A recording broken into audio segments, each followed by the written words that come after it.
I want to welcome everybody to our lecture series.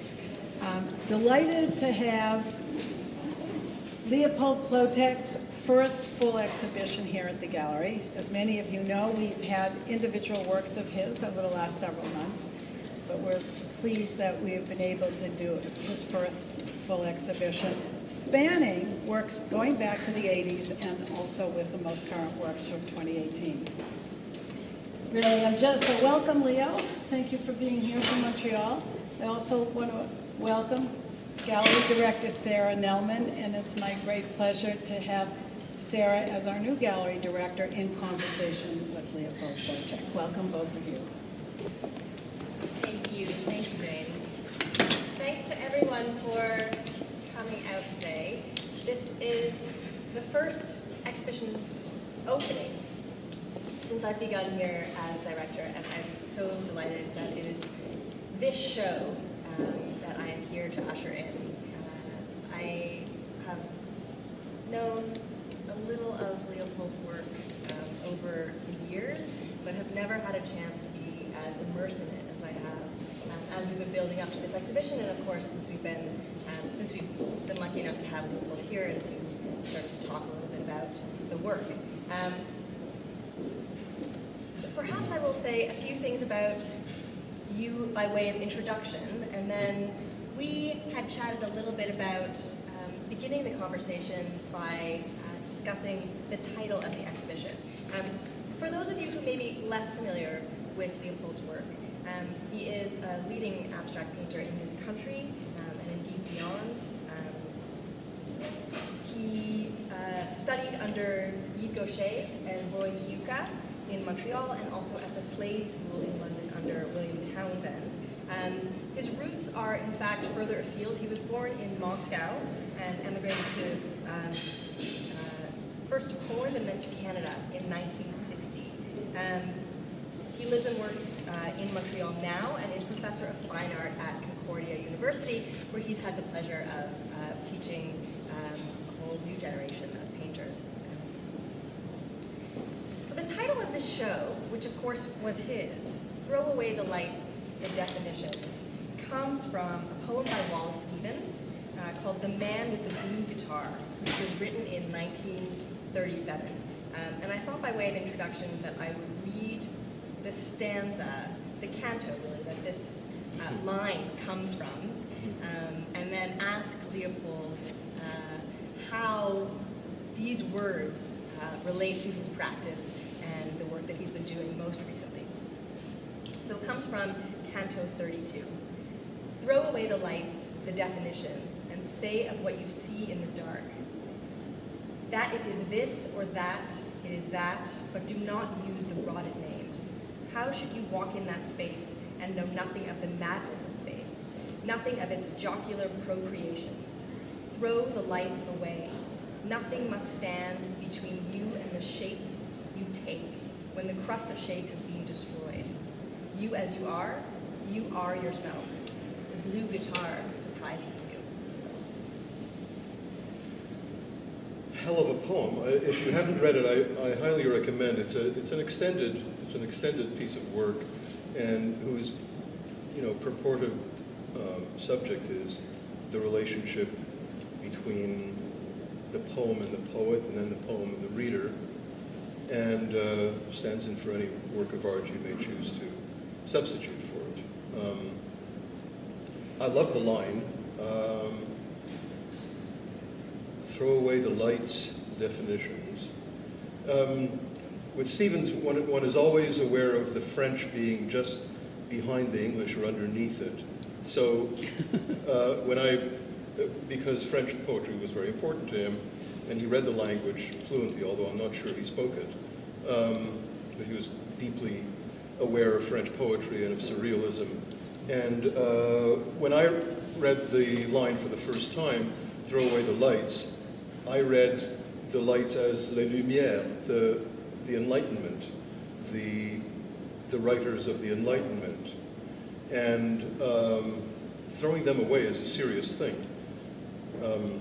Especially for us today when we need them perhaps more than anyone since the 18th century. throw away the lights, the definitions, and say what you see in the dark. Say what you see in the dark, which is to say, bugger all. You don't see anything in the dark. Call it, say it's this or say it's that. Call it whatever you like. But don't use the old rotten names. The old rotted names. I think, it's always dangerous to ascribe to Stevens any, direct meaning, especially if you're well acquainted with his poetry. It's a peculiar kind of poetry. Frequently, I've been reading it since I was 20, and I'm deeply attached to it. And frequently, after reading a poem, I'll be quite moved by it, but I can't say why, and I don't really know what it means, and I couldn't possibly paraphrase it, although I could pull out imagery and, sentences or phrases that are particularly effective. I find them very expressive, but I don't know what they express. And it seems to me that this is typical of the artwork in itself. I think it's true of Beethoven. I think it's true of Stevens. I think it's true of Michelangelo. I think it's true of I think it's true of Bergman. These things we find deeply meaningful, but we don't know what they mean. We find them deeply expressive, but we don't know what they express, and that's why they continue to exercise this fascination for us, and the role that they come to play in our own consciousness and indeed in our unconscious is very special. There is an element of the irrational that I think Stevens insisted upon. He has this, if I can just tell you a little story, he has, in one of his addresses to some learned society, he told of lying in his bed in Hartford one winter, and during the day there had been a snowfall, and then the sun had come out and the snow had melted a little bit, and then in the evening it had dropped sharply and froze. So there was this thin crust of ice over the lawn, and we in Canada know what that feels like, and we know what it feels like to walk through that in the morning. So he's lying in bed when the window's half open, and he hears his cat walk across the thin crust of ice. He knows it's his cat because it has a particular cadence of pattering across. And he says, this was an occasion for a poem to be born. And I think the reason, and he says no more about it, I think the reason why he mentions it is because it's absurdly inconsequential. Frequently a Stevens poem seems to carry a freight of importance, almost existential importance, and yet so often these poems begin with absolutely inconsequential events, things that hook the imagination. Now, I know that Dr. Freud would say, well, it seems inconsequential. In reality, it's not. If we dig deep under it, we will find significance that is hidden. And he may be right. I certainly was very attracted to that idea when I was a graduate student, and I was always mystified by where inspiration came from. And I was at the Slade School in London, and I knew there was a lecturer next door in the University College named Richard Volheim, who was a prominent philosopher of the philosophy of mind, but he was also an exponent of Freudian psychoanalysis, and he was married to a painter, so he knew painting from the studio side out, so to speak. So I started going to some of his lectures, and indeed, Freud's ideas became important to me for a time, and so that I was in fact convinced that there are explanatory strategies to excavate these irrational events and to rationalize them. I no longer believe this is true, at least not in cases like the one Stevens gives. I think they are what Stevens calls them, indeed, occasions.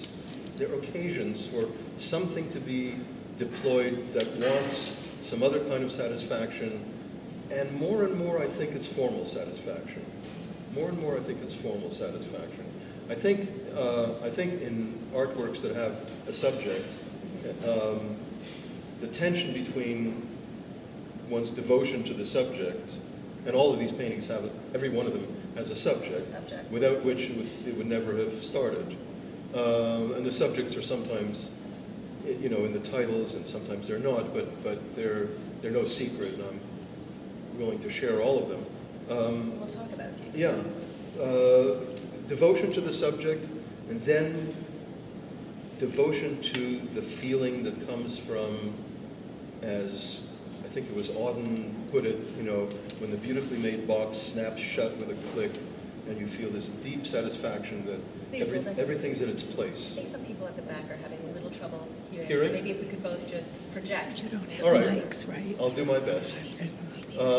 So devotion to the subject and devotion to the sentences, the images, the whatever medium one is working with. You know, the way Bergman cuts a scene, the way you know, the way stanzas follow each other in The Man with the Blue Guitar. Let me ask you a little bit about how this translates to your own working practice. Or is it, I mean, I know something of your subjects, and your subjects come from such a long and immersive history of not only reading literature and mythology, but also studying art and architecture and philosophy. So your subjects sort of work their way out through your experiences of these cultures. But is it a cat on ice that occasions? Is there a moment when something clicks and you know you want to start a new painting? Yeah, I have a piece of paper in my drawer that has maybe 25 or 30 subjects for paintings that may or may not get made. You know, there are things I've run across that I've observed. Some of them fail to get completed. I'll give you an example. Or perhaps this is already something I've said in some other talk, so stop me if you've heard it before. I was reading a history of Russian music. Have you heard this one? No, I have not. You're about to hear it. Okay. So in this history of Russian music, we are told about the importation of Western music into Russia during the reign of Peter, and the great disturbance it just caused in the Russian church, in the Orthodox Church, for whom music was strictly a sacred function, and who would not have instrumental music, for example, or music without a subject, without words, be practiced in Holy Russia. So what the church did in the year of, I don't remember, 1630 or something, was to organize in the midwinter a giant procession of boats filled with pitch and fire-ready wood, and filled to the brim with musical instruments. And they set them on fire, and they pushed them out into the Moscow River while holy choirs stood on shore and sang hymns. So, you know, I'm reading this thing, I'm seeing this image, and of course the first thought I have is, got to do this. This is like too good not to do, you know? And so, for the next couple of years, I had a note about this thing in my drawer, and then I thought, okay, it's time to try this. You know, I tried it little at first. I tried it with a bird's eye view, looking down across the river, you know, as a line of these pitch-filled boats went down the river, smoking into the sky. I tried it from the shore. I tried it with a split view of the choir and the boats being pushed. You know, none of it worked. And I must have wasted half a year trying to paint this thing. And in the end, I realized this is really suitable for a filmmaker with crane shots and dolly shots and of course music, the sound of violins crackling in the flames. You know, it can't really be successfully done in painting. I gave it up, you know. So not every subject is amenable to every particular medium. Some things are really meant to be short stories, and some things are meant to be novels. And if, as a writer, you try to mess around with that, you're going to fail, you know. I think the same thing is true for visual art. There are things, you know, painting is a particularly still kind of art form. Things are concentrated. Time, you know, painting is a palimpsest of many decisions and wrong way turns, etc., etc. You know, it is a kind of mechanism of its own, but the subject has got to fit it somehow. Yes. It has to become form. I could never make this thing become form. So I had to give it up, you know. But there are others that work very well. So those are the ones that I look for, you know. Yeah. But, Subject, I would yeah. say, I mean, and please correct me if I'm wrong about this, but I would say that subject is where you start, Yeah. but, and there, it endures in the painting in some way, but Sure. where you end is very different. And many other ideas, paradigms, illusions may come through as you're working through a painting. Right, but think about... So think subject about, does not equate meaning exactly, in any way. Exactly, but think about how Coleman Hawkins will play How High the Moon. He'll state the theme at the beginning, and then he'll start to improvise. By the time he's into the third or fourth restatement of the theme, improvised, reversed, Yes. upside down, all the various ways you will change, run changes on the chord structure, you will not recognize How High the Moon. He will end with it, and if you're recondite, if you're a professional musician, you can get the charts and you can get the recordings and figure it out. But there's a flash that runs through improvisation it's unaccountable. Mind you, in the middle of that, he's quoting other tenor players, and you may recognize some of those. He's quoting little bits of the tune as mini phrases, and you know you can hold on to these things throughout. But in the end, he will call it How High the Moon because that's where he began, you know, and that's what motivated him to play. That's what motivated him to play. The occasion was there, you know. I think musical improvisation is Yeah. a great analogy Yeah, to very well, much. to the way that you operate, certainly. To the way that I not operate. that all painters operate, of Yeah, course. but many do. Many do. Yeah, Yeah. It's not an uncommon way of working. Yeah. You know, Yeah. and particularly for us, you know, since the maturation of abstract painting, which you know began and succeeded in maturing and winning its victories in the early years of the 20th century, it now becomes possible, I think, to operate between and betwixt these modes of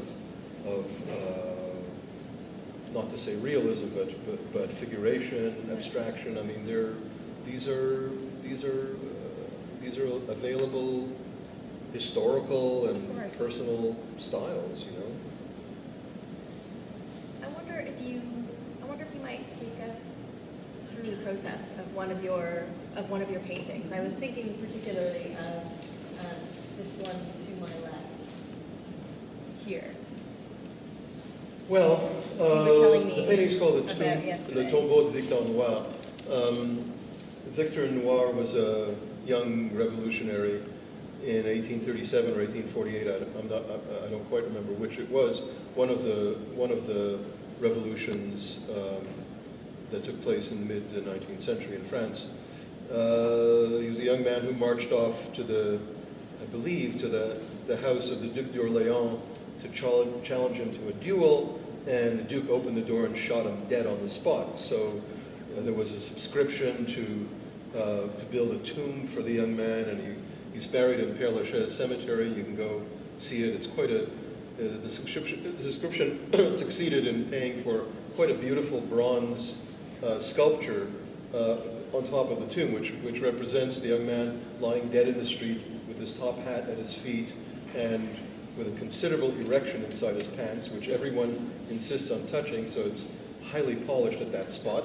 And it's one of the famous tombs in Père Lachaise.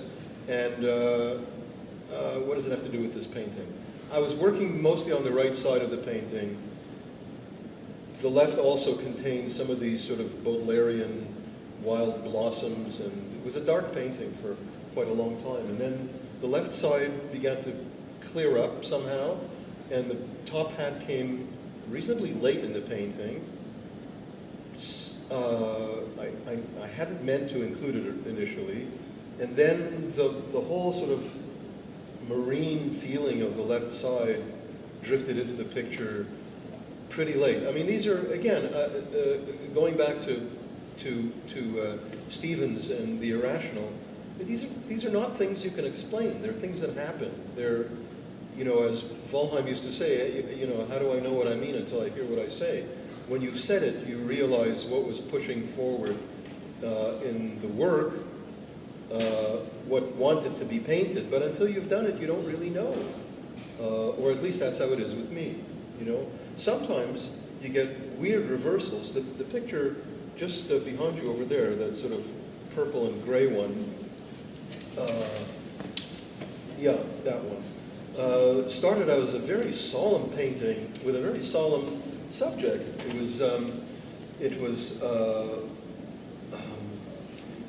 It's recorded that when Cicero was murdered on the instructions of the emperor, that the murderer was told to cut off his hands and his head and bring them to the Senate and nail them to the lectern as a warning to other senators who might speak or gesture against the state. And this was done. And I've known about this for years and years because I remember reading about it in first year Latin at McGill. And so I made a little watercolor scribble of it. It was kind of bloody and suitably intense. Then I started to paint the picture, and somewhere a couple of weeks into it, it went comical on me. And so what's now there is a sort of Disney-ish looking and somewhat surrealist, I think, picture that's certainly, it's dark but certainly not solemn, and it's got some really comical, goofy passages in it. Again, if I were still in psychoanalysis, we might have some interesting explanations for what happened there, but I'm not anymore, and so I won't venture there. But it's pretty unaccountable, I think, you know. I mean, the pictures take a long time to make, so there's lots of time for changes of mood or new improvisations to float into view, and but I don't think they're never fully accountable. Your motivations. Do you subscribe to the Freudian view that they're there, but you can't quite access them, or do you think they're simply? Yeah, I do. I just think that I think there's no bottom to the explanation. That's all, you know. Yeah, no, I still find Freud wonderful to read, and you know,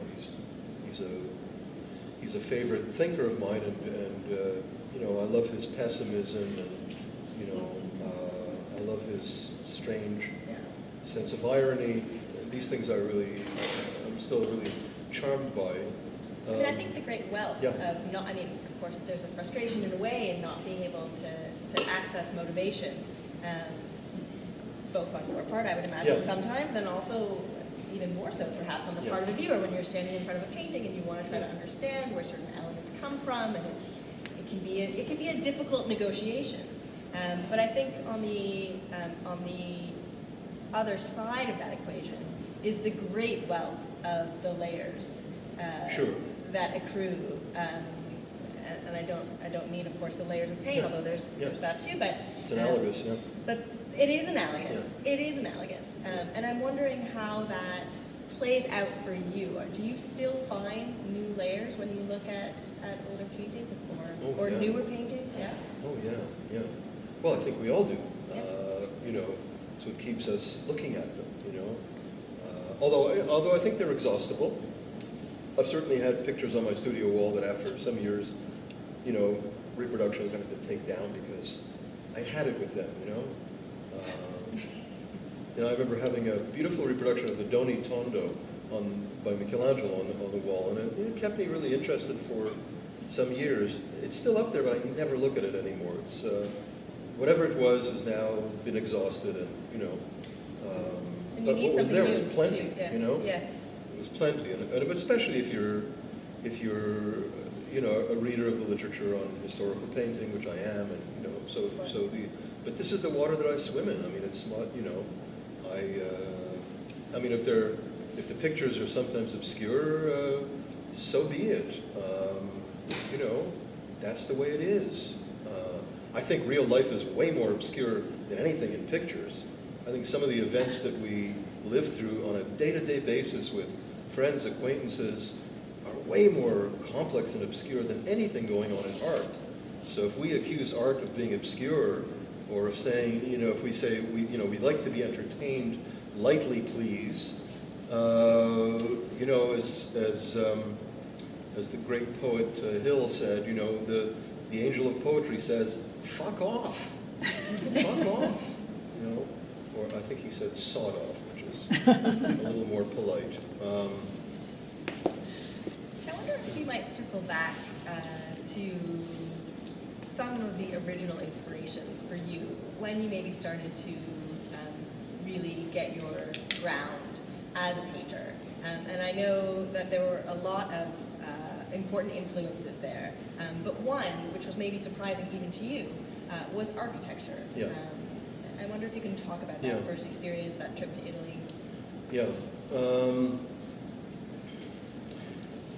When I was taught by two great formalists, Roy Kiyooka, who was a great West Coast abstractionist, marvelous man, deeply cultured, intelligent, interesting, funny human being whom I miss every day, and Yves Gaucher, who was a figure of some real power in the Montreal painting scene, and these men had fought under the standard of abstractionism and had bled and had triumphed, and this was not my generation's fight; it was their generation's fight, and I admired them for it, but I wasn't moved to pick up a rifle and get out there because there was no more fight left.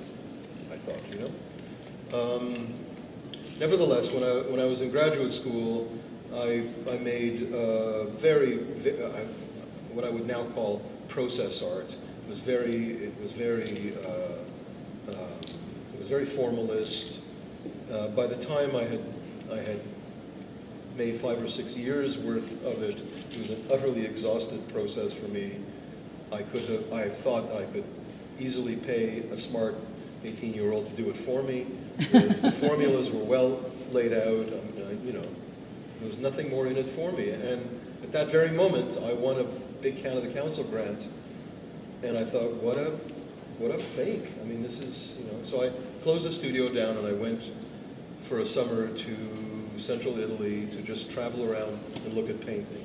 And to my great surprise, it wasn't painting that caught my attention. It was buildings.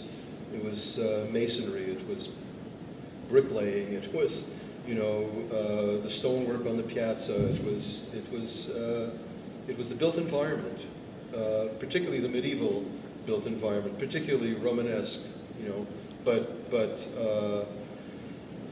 Italian Renaissance as well. And so I was mesmerized by the way windows were cut through walls, the way doors swung on their hinges, and all these things. And I made little scribbles on napkins, and I brought many of them home. And when I got home, I stretched up my first big canvas on a stretcher, and I picked up a piece of charcoal, and I drew a window, and off I went. And so for a few years, the shadows of the banister on a staircase were my subjects, not unlike Ellsworth Kelly's, which I greatly admired at the time. His early abstractions were all based on little topographical scribbles of stuff he saw in Paris. The way a window opened and threw a shadow onto the wall below it. And wonderful abstract paintings came out of those pictures, and some pictures of mine came out of those kinds of observations. And then gradually, narratives, dramas, somehow marched in, And I've always been had a very literary and musical bent, and that just came to the fore at a certain point. Not that I'm less interested in architecture than I was then, but it's much more familiar with it now. I was truly overwhelmed by it initially. Yes. Yeah. Well, and you still seem to be drawn sometimes to architectural elements within, even within narratives, the structure of narratives, or narratives that have also that have already existed in a visual form. Sure. And so thinking about the architecture of translating the architecture of a narrative in Sure. one visual form into. Well, there's a reason why Wolflin insists on using the word tectonics when talking about paintings made on rectilinear canvases.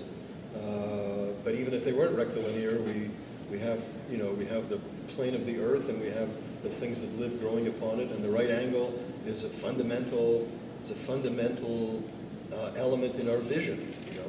So yes, I think the tectonic, the architectonic Yes. is built into the structure of pictures before you ever touch the canvas. The development of narrative, Yeah. or the significance of narrative to you as a painter and in your paintings, seems to have translated to a very different aesthetic, and move away from those great painters who had been your teachers, from their aesthetic in a way, and towards maybe a more complicated maybe is not quite the right word, a more complex composition, a diversity of color in the work, and I wonder if those two things are related for you. Well, they're related in the sense that, for someone like Yves, for example, the structure of the painting was the subject of the painting. They were clearly one and the same thing. Yes. You could step maybe one step beyond that and say the light of the painting was a deeper subject even than the structure of the painting. And for me, I'm not sure if the word narrative is the right word. Sometimes it is. The narrative is a very hard thing for a painting to cope with. Much easier for Yes. time-based arts. I mean, you look at the way, in the medieval world, painters would use a predella underneath an altarpiece to access some idea of time passing, much the way comics and cartoons do in the modern world. Not easy, Language has access to so many intuitions about time that painting doesn't have. I mean, it's very easy in English or in any language to say, the bird used to sit on that branch. Well, you can't say that in painting. You can't say used to sit. No, of course. You can show the bird sitting. You can show the bird flying away. You can't say the bird used to sit there, So this is a case where a picture is not 1,000 words. 2 or 3 words is worth many pictures, different forms of expression have their typical aptitudes, Yes. But for sure, at some point, I just felt that I needed painting to become more complex, to kind of keep up with the stuff that I was daydreaming about, Because you moved from Yeah. the shadow and the banister to a Absolutely. very complicated mythology, Absolutely. and historical narrative. Or, for example, with a whole period of pictures that are not represented here, when I became quite obsessed with Soviet themes, having been born in 1948 in Moscow, not a very good year. Not a very good year if you were in any way critical of the Stalinist state, but also not a very good year if you were a Jew, because the doctor's plot was discovered by the apparatus in 1948, and so suddenly physicians working in Soviet hospitals were accused of murdering Soviet babies, and it's a very bad year. The year I was born, my father was a Polish apparatchik himself,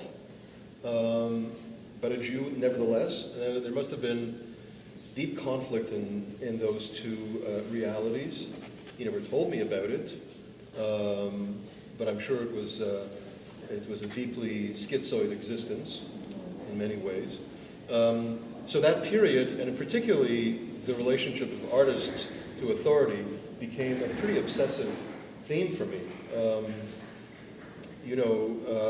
Everybody from Isaac Babel onwards became subjects for a series of 8 or 9 important pictures that took me a long time to paint, and each time because I had decided to paint them with a kind of almost like 19th century realism, which I had never done before. I had to teach myself how to do figuration of a straightforward, stage front way, and I had to learn to do this. It was quite challenging and very satisfying for a few years, and then I learned how to do it well, and then it was no longer challenging, and eventually it just ran itself thin, and eventually improvisation came back into play, which was my typical way of working, so in some ways I returned to it.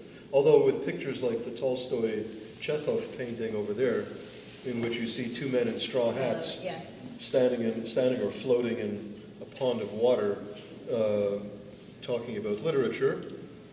A tough moment for Chekhov, because Tolstoy disapproved and continued to disapprove and wrote with disapproval. But an interesting moment, and so these were, painting that's a bit of a throwback to maybe 2005 or something, But and of course throwbacks are perfectly fine. It's clear that they're part of your book, You can Yes. Well, we were discussing this a little bit yesterday too. It's clear that your approach to painting, your relationship to your subjects has evolved, has consistently evolved throughout the 40 years really that you've been painting. But over that time, you've also developed a kind of personal iconography. So there are maybe even ones that you're not totally conscious of utilizing, but there are certain forms or gestures or areas of the painting that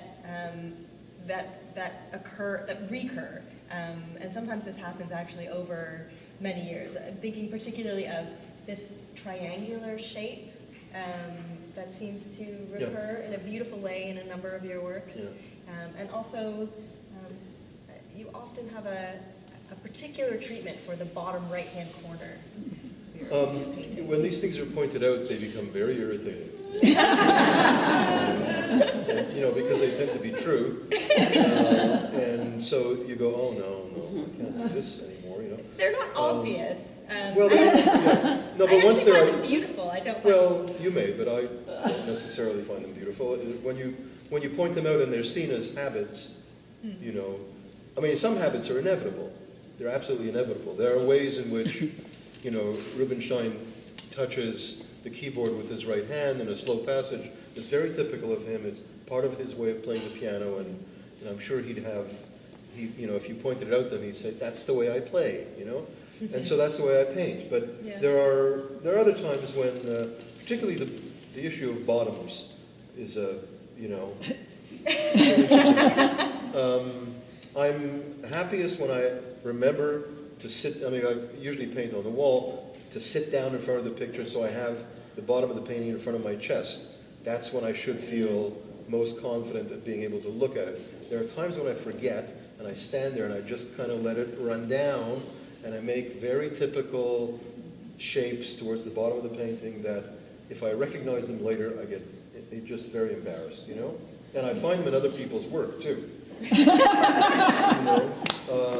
I remember there was a very weird moment when Dana Schutz was doing her artist talk at the museum, and I spoke up and I said, do you bend over when you do the bottoms, or do you raise the painting up, or do you sit down? And she said, well, no, I bend over. And I said, I thought so, And that was the end of that. She didn't reply, and I didn't say anything more. But it was evident. There was like a moment of inattention. of like automatic, you know? Yeah. And it's just not very good. It's bad form, you know? But everyone's got these flaws. Everyone's got these. I don't think of them as flaws. They are. I think they're lapses of attention. They really are lapses of attention. And I think in a really, really great work, there are very few of them. Although there are very few works in which they are entirely absent, of course. Interesting. Should we take some questions, you think? Yeah. Or- Yeah, absolutely. Let's open it up to questions. Sure, please.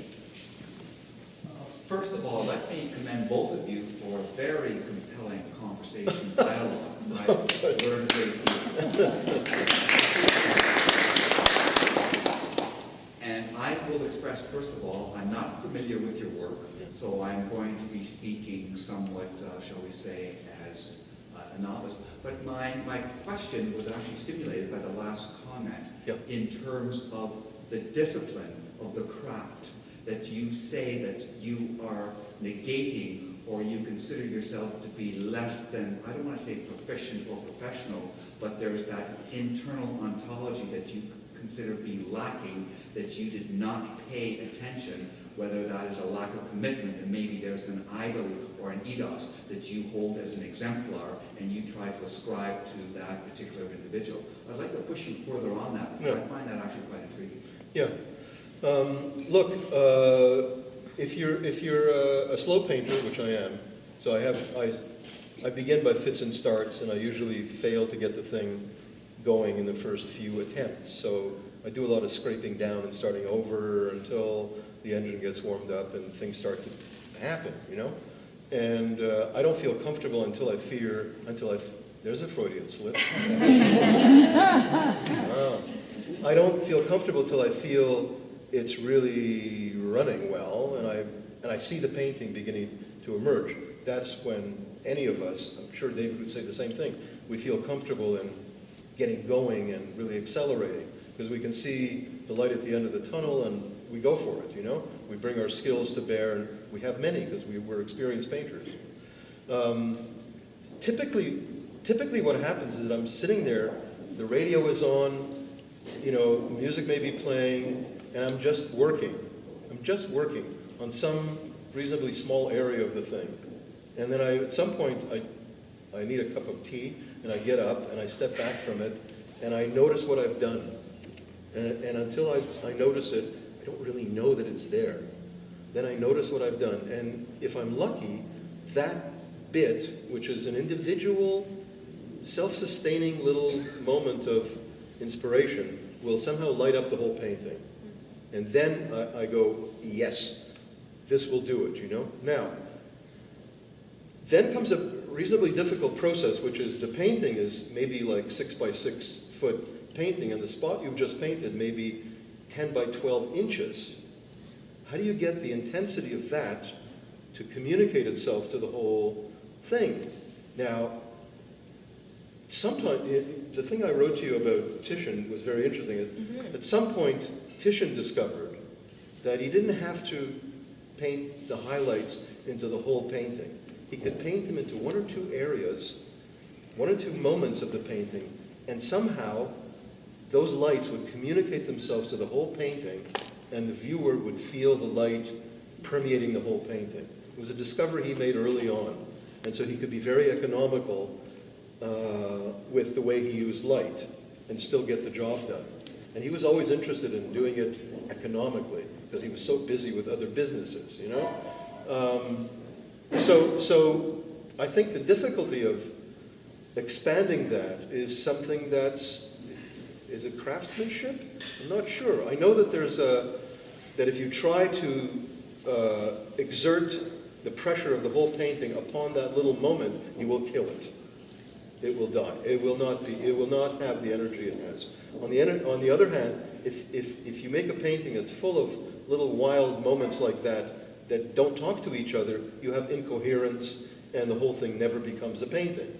So you're walking a razor's edge between, you know, fire and ice. It's either going to freeze or it's going to burn up, and you have to be able to pass through both and make a painting that has wholeness but maintains those individual wild moments, it's tricky.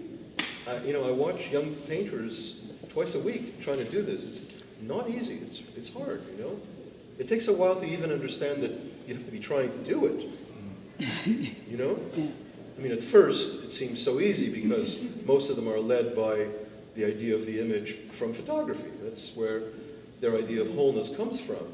And just to learn that painting has another kind of wholeness that's different from that takes a while to learn, and then to begin to master it it's difficult. Does that answer your question at all?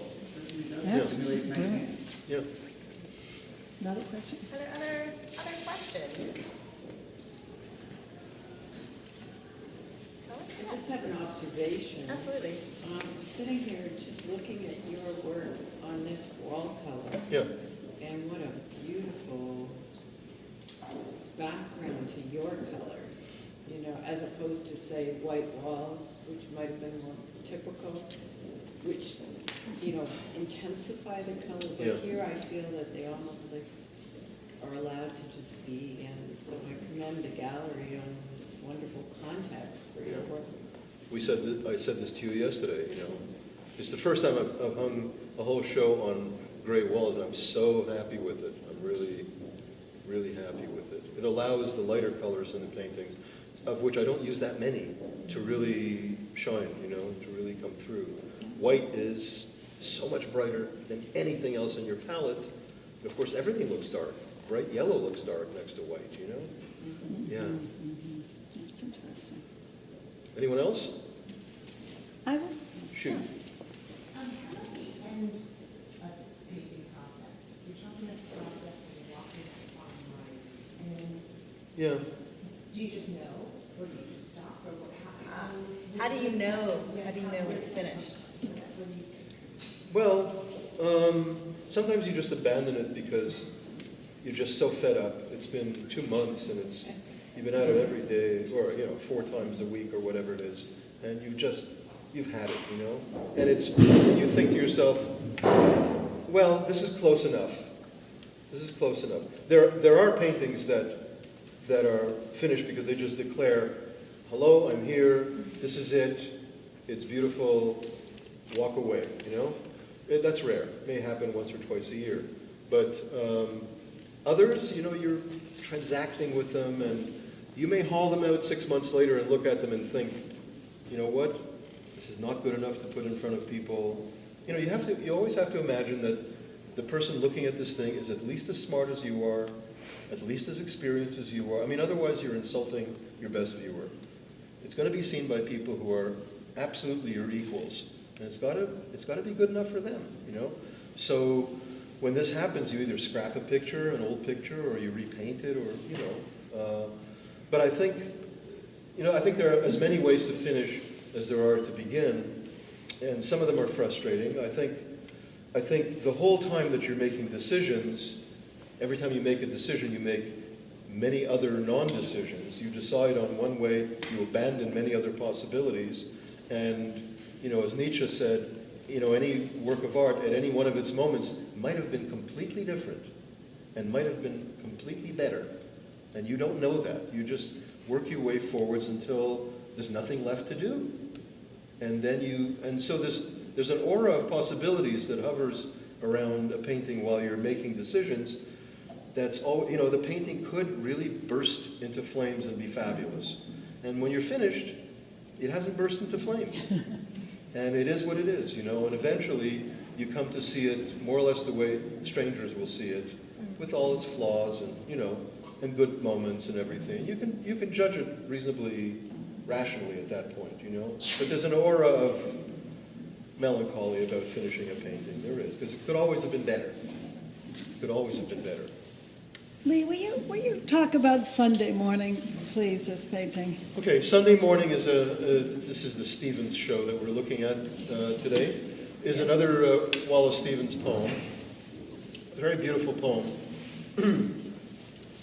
in which, as I said, you can't paraphrase Stevens, but broadly speaking, he paints us an image of a lady in her living room, a warm morning, she's in her dressing gown, There's a green cockatoo flying through the air. She's having she has a pot of coffee on the simmer, and it's Sunday morning, and then thoughts begin to float through her head. And one of those thoughts is, unaccountably, the thought of Jesus in his tomb, far away in Jerusalem. And suddenly a feeling comes over her of almost embarrassment or regret that she's not in church, and yet she can't be in church. Something will always keep her from being in church. It's a fabulous, an amazing poem, and I mean I've been reading it for 30 years, and that's where this painting began. So elements of that setup are still in the picture. Others came along as it was being painted. So it's again an improvisation on a theme. Thank you. Yeah. And this, when you talk about this painting, Well, San Carlino is my Carlino. favorite building in Rome. It's a beautiful Baroque church. It's actually formally called San Carlo alle Quattro Fontane. It's on a crossroads where there are 4 fountains, and it's a building by Borromini, Bernini's great competitor and counterpart, where Bernini was a charming, handsome, a winning personality. Borromini was depressive and cramped and had no social graces, and it really was the flip side of, and the two of them had been trained in the same studio by Carlo Maderno, and they were expected to be competitors. Of course, Bernini transformed the face of Rome utterly, and Borromini, I think, built maybe 4 or 5 buildings in the city. But he built San Carlino. San Carlino means sort of Little St. Charlie, you know? And it's my favorite church. And the painting was actually based not on a drawing of the church itself, but on a drawing of the church by Michael Graves, the architect, who spent a year in Rome, during which he made many beautiful charcoal drawings of buildings, which I really am crazy about. And I started the painting looking at a little reproduction about this big of one of Michael Graves' drawings. And during the week I was working on it, Ben Portis was killed in a car accident, and a close friend of mine and of many people in the city, a brilliant man and charming, lovely man. And so the painting was finished, in mourning for Ben, and that's when the blue part of the painting came into the composition. It had been a black and red painting until then. Thank you. So that's an explanation of that, insofar as it goes. Thank you. Thank you. Really, I asked about those so people get a sense Yeah. of really the stories that Yeah. the paintings. Yeah. Thank you. Is there a question? Notice anything on the left? You have such density of color everywhere except for the top right part. I was wondering if that was intentionally required, because it almost looks almost unfinished for top right hand corner. I'm not sure. Was there a thought process behind it, or just the way? I have the faintest idea. No, honestly, I have the faintest idea. It seemed perfect to me, and so there it is, But I don't know what the answer to that question might be. It's not really typical for any of the other works. Yeah, Perhaps it was, yeah. part of the composition. Are there any other questions? On that note, I will thank you very much for sharing This was your fun. thoughts yourself. This was great fun. And I will invite everybody to please join us for a glass of wine and to stay and look more at Leo's beautiful paintings. And don't forget. And don't forget, there's a painting hiding in the private viewing room on the next floor up, just to your right and around the corner. And it's a painting that I'm extremely attached to, and we just couldn't find a way to make it work down here. But when we put it in there, somehow the bottom parts of the painting just lit up and was wonderful. So go see that one. Thank you, Leo. This is a wonderful show. I really appreciate it.